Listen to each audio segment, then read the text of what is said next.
d'Orly.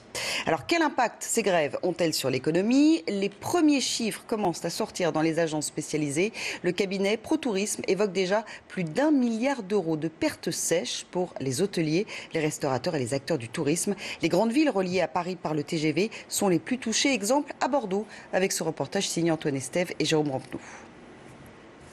À Bordeaux, c'est encore difficile à estimer, mais les hébergeurs évoquent une baisse de 10 à 20% pour le seul mois d'avril. Les visiteurs évitent donc de prendre le train ou l'avion. Beaucoup annulent leur séjour, les autres changent leur plan.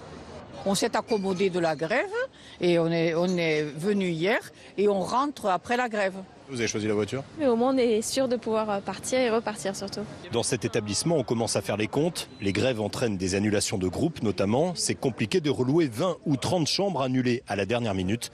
Et les hôteliers craignent aussi pour leur image. Ça nous fait peur. En plus, c'est malheureusement, on va dire que c'est pas la première fois que la France, en tout cas, entretient sa réputation de pays de grévistes, de désorganisation et voilà, un épisode de plus à rajouter à cette grande tradition.